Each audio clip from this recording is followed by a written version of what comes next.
Well, I carefully listened to Caroline's presentation. I think it's great because I see a lot of points that we raised and we worked on in a similar way. We had this assessment of FAO projects and our strategic objective number 2 on sustainable agriculture, where we kind of monitored the importance of agroecology in our projects, and I don't think we included as much acceptance of different terminologies that could contribute to agroecological transition as you guys did. But yeah, it's a great way of you know, starting to define a bit more in operational terms what agroecology means in an institution. So I'm very happy that I could see that. What I prepared today is the objective is really to share with you what we did in FAO as a mandate received from our member nations in order to progress on measuring the multidimensional performance of agroecology. So it's really about measurements, indicators, and also it's not only about what we did, but what we actually mapped that was already existing. And I listed a number of colleagues who work with me on this. So just quickly, this is the mandate that we received 3 years ago from our member nations through our Committee on Agriculture. And it was about strengthening normative, science and evidence-based work on agroecology through the development of metrics, tools and protocols to evaluate its contribution to transforming agriculture and food systems. So you see, it's really at the core of what you guys are discussing. And it's about metrics and indicators. And the reason why we received this mandate, Caroline just mentioned it already, but it's because we've been engaged in trying to bring the different actors together in defining what is agroecology and how agroecology operates through different perspectives in different regions. So we've been leading and facilitating this global dialogue when we started with the first international symposium on agroecology in 2014, and the second one happened in 2018 with other UN agencies, and it led to this initiative that we call Scaling Up Agroecology. And this initiative is about knowledge, it's about policy, and it's about the connections for transformative change. So those are the 3 pillars. But in between those 2 symposia, what we did is that we conducted about 7 or 8 regional, what we call region at the UN level is the big regions of the world that you can see on this table, regional consultations on agroecology with close to 1,500 participants.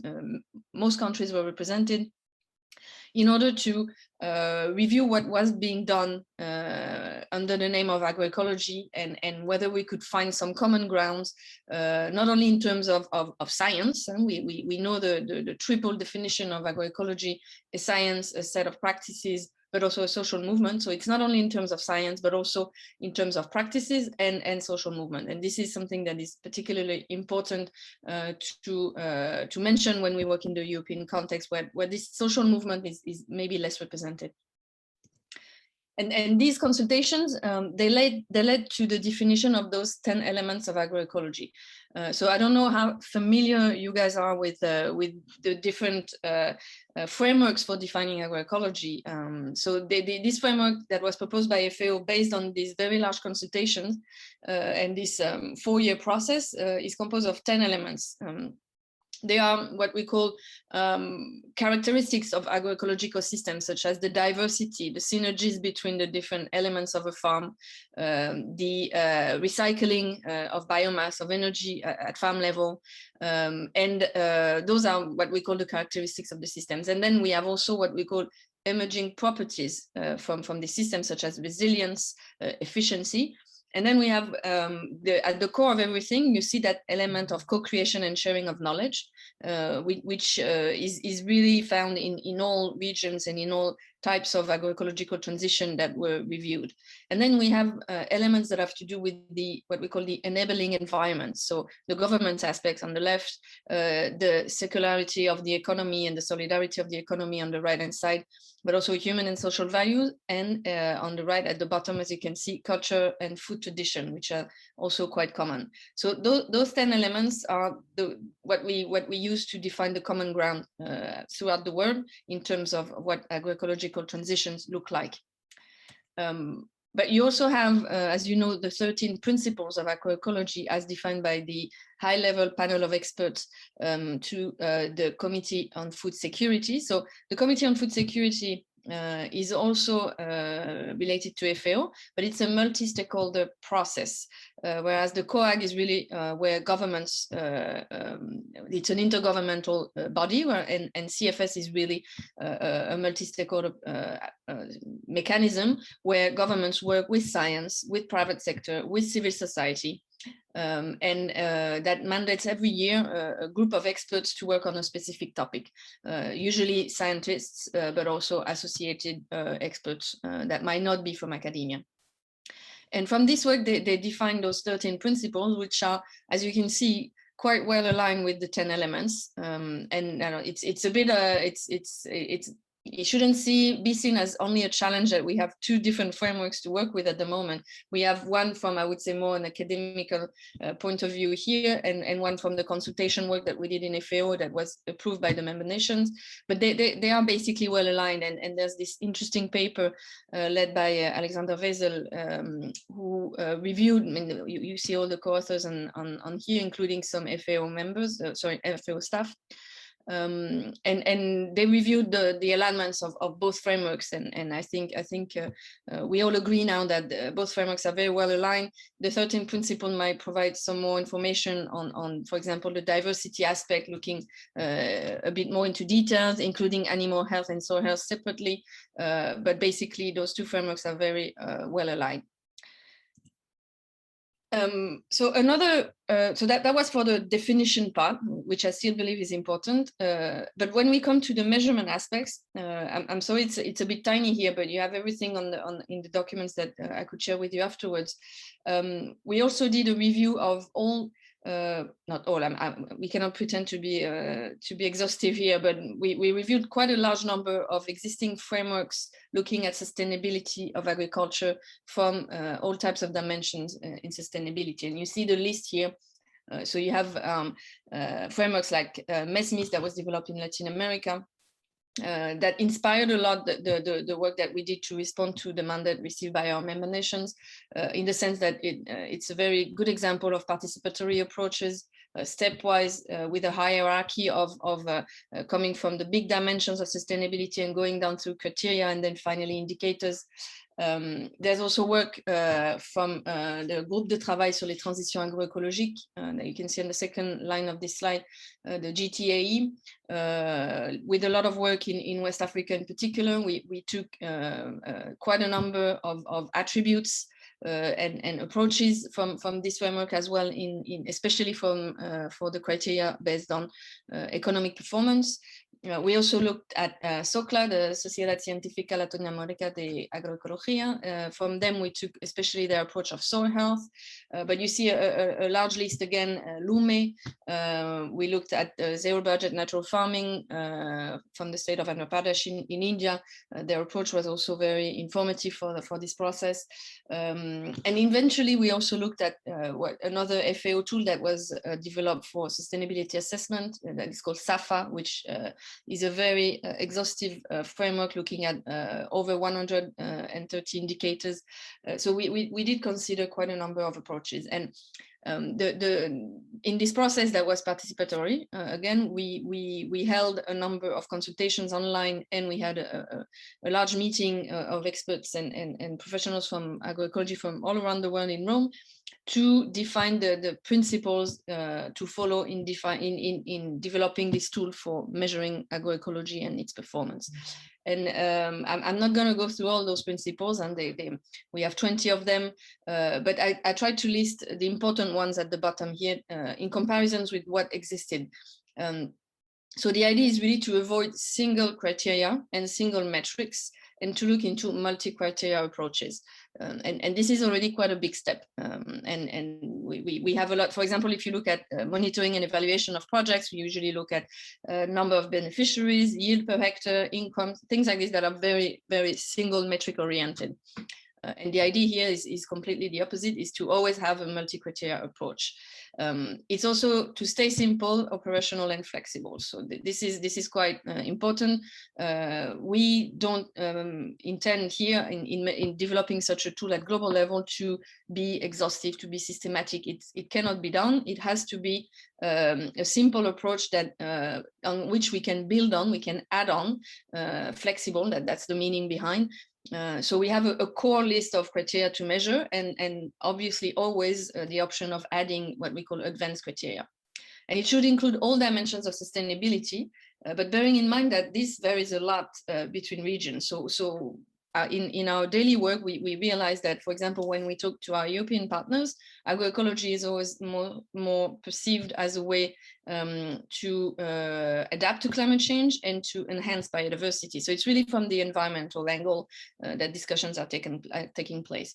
And when you work, for example, in Latin America, the social aspect, and especially social movement aspect, access to land, Caroline mentioned that, is quite more important. So this is also something that we have to work on, because we still have the mandate to ensure some level of harmonization and comparability between those different measurements.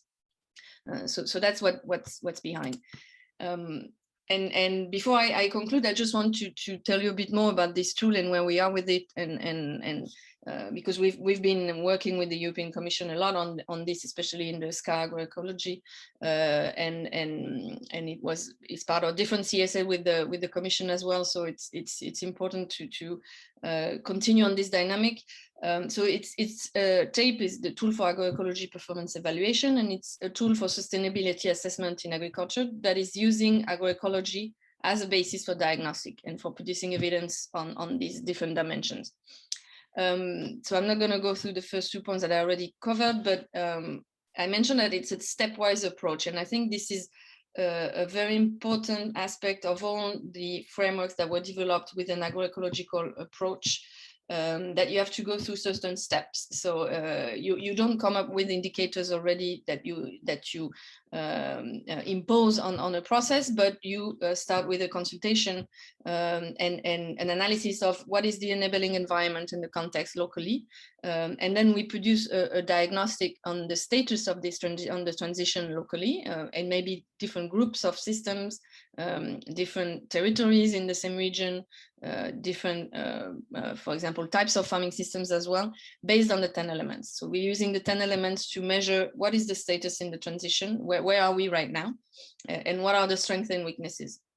And then we're using 10 core quantitative criteria of performance and possibility of advanced criteria, and I'm going to show them to you quickly, to have quantitative measures of the performance, not only in terms of environment or economy, but including also social criteria that are not often easy to measure. The objective is also to build this global database. At the moment, we have about 5,000 farms from 33 countries measured already after a year and a half of implementation and piloting.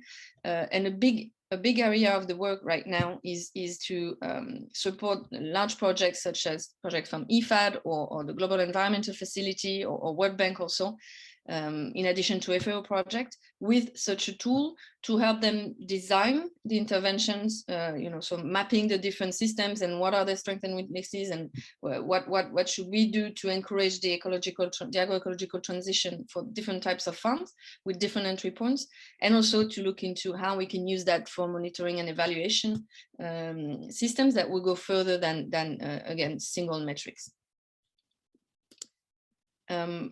So this is the list, sorry, I'm too quick. The list of the core criteria of performance. You see that the 5 big dimensions of sustainability that we included based again on this consultation is not only the 3 classic pillars of sustainability, economy, environment, and social, but also governance and health and nutrition. And for each of these dimensions, we have 1, 2, or 3 core criteria of performance that the tool requires to cover. So it has to be seen as a bare minimum to cover, but to which we can add. And you see, for example, for governance, it's about access to land and the mobility of people and animal for pastoralist systems. For economy, it's productivity, income, and added value. Health and nutrition, we're looking into exposure to pesticides and dietary diversity. Society and culture, it's about women's empowerment and youth employment. And for environment, agricultural biodiversity and soil health.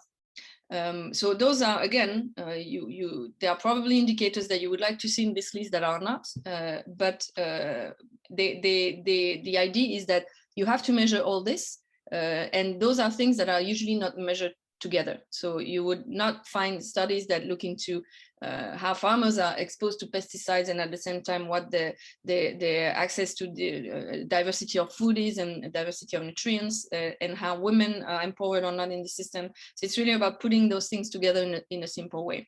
And all the methods behind are actually not methods that we developed, but that we reviewed and selected from existing work that had already proved to be effective, specifically for the SDG methodologies. So you see that a lot of our criteria of performance are based on SDG indicators and methodologies.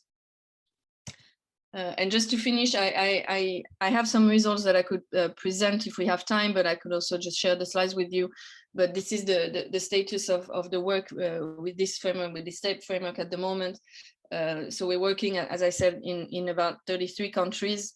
We have, at the moment, we have close to 5,000 production systems assessed, and the tool is available in the 6 UN official languages, which is an important step in the process, but also in 11 other languages, and quite easy to translate using the Kobo toolbox. So it's a tool that is easy to adapt. And you see that we're working in very different countries, but sometimes directly with governments, sometimes directly with academia, and more with big investment or development agencies in order to support them for their design of projects, but also their monitoring and evaluation. And I'll stop here. Thank you.